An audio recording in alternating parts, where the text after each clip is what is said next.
હાલ દિલ્હીમાં જેવી સુવિધાઓ આપ સરકાર દ્વારા અપાઈ રહી છે તેવી સુવિધાઓ ભાજપ દ્વારા ગુજરાતના નાગરિકોને પણ આપવાની માંગ સાથે આપ દ્વારા સમગ્ર ગુજરાતમાં કલેક્ટરને આવેદનપત્ર આપવામાં આવ્યું. ત્યારે દિલ્હીમાં ભાજપે પોતાના સંકલ્પપત્રમાં જાહેર કર્યું કે દિલ્હીમાં ભાજપની સરકાર બન્યા બાદ પણ તેઓ કેજરીવાલની જેમ જ યોજનાઓને ચાલુ રાખશે.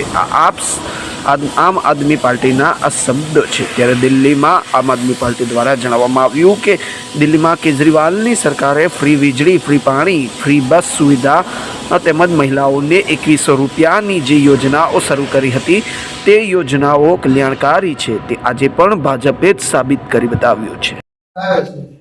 અને જે સામાન્ય માણસોના હક અને અધિકાર જેવા કે શિક્ષણ, આરોગ્ય, દર મહિને મહિલાઓને 2100 રૂપિયા, 200 યુનિટ વીજળી ફ્રી, મહિલાઓને બસમાં મુસાફરી ફ્રી, આવું જ્યારે આપી રહી છે ત્યારે ભારતના અને ભાજપના વડાપ્રધાન નરેન્દ્રભાઈ મોદી સાહેબ એવું કહેતા હતા કે રેવડી આપી રહ્યા છે ને દેશ બરબાદ થઈ જશે.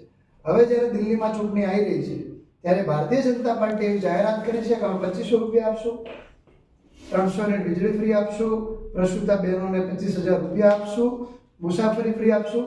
તો અમારો કહેવાનો મતલબ એમ છે 30 વર્ષથી જો ગુજરાતમાં ભાજપની સરકાર બનતી હોય તો ગુજરાતની બહેનોએ, ગુજરાતના લોકોએ શું ગુનો કર્યો છે કે જ્યાં સરકાર બનાવવા માટે કે જ્યાં સરકાર નથી બનવાની ત્યાં લોભ લાલચો આપે છે અને ગુજરાતમાં 30 વર્ષ સુધી એમના પર ભરોસો મૂકી અને સરકાર બનાવે છે તો અહીંયા કશું આપતા નથી. તો આ આવેદનપત્ર થકી આમ આદમી પાર્ટી તમને વિનંતી છે કે ગુજરાતમાં પણ જે પણ આ કલ્યાણકારી યોજનાઓ છે કે 2500 રૂપિયા દર મહિને મહિલાઓને મળવા જોઈએ, 300 યુનિટ ગુજરાતના દરેક નાગરિકને વીજળી મફત મળવી જોઈએ, મુસાફરી ફ્રી હોવું જોઈએ, મફત આરોગ્ય મળવું જોઈએ, મફત શિક્ષણ મળવું જોઈએ, પ્રસૂતા બહેનોને 25000 રૂપિયા મળવા જોઈએ, એ અમારી વિનંતી છે.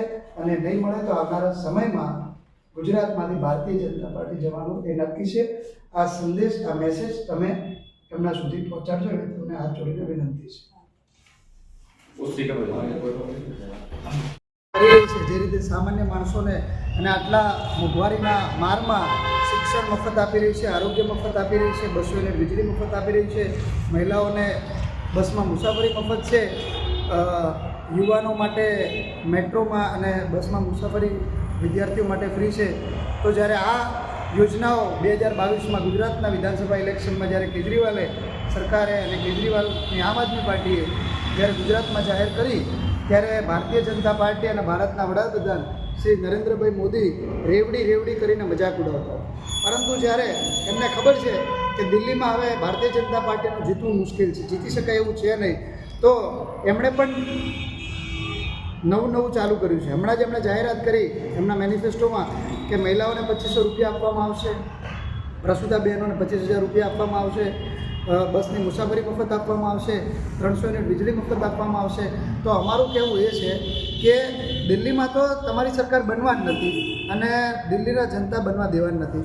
જે રીતે કેજરીવાલ સરકાર, આમ આદમી પાર્ટીની સરકાર દિલ્હીમાં આપી રહી છે એ એમને કામ કરવા દો. અમારી વિનંતી એ છે કે છેલ્લા 30 વર્ષમાં જ્યારે ગુજરાતમાં ભારતીય જનતા પાર્ટીની સરકાર બનતી હોય તો હકીકતમાં તમારે ત્યાં નહીં પણ ગુજરાતની જનતાએ શું ગુનો કર્યો છે.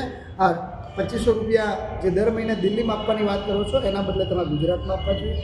300 યુનિટ વીજળી જે તમે દિલ્હીમાં આપવાની વાત કરો છો ગુજરાતમાં આપવી જોઈએ. જે આટલી બધી મોંઘવારી વધારી છે એ મોંઘવારી ઓછી અહીંયા ગુજરાતમાં કરવી જોઈએ. યુવાનોને રોજગાર આપવા જોઈએ, પેપરો ફોડવાનું બંધ કરવું જોઈએ, મહિલાઓને મુસાફરી ફ્રી કરવી જોઈએ.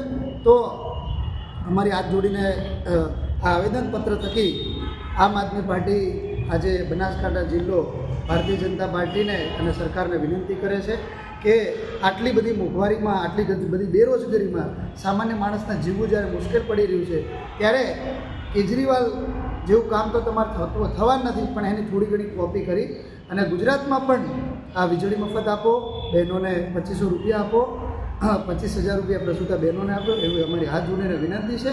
નહીં તો આવનારા સમયમાં દિલ્હી મોડલ ગુજરાતમાં પણ લાગુ પડી અને એ જ કલ્યાણકારી યોજનાઓ આમ આદમી પાર્ટી ગુજરાતમાં પણ ચાલુ કરશે એવી અમને પૂર્ણ ખાતરી છે.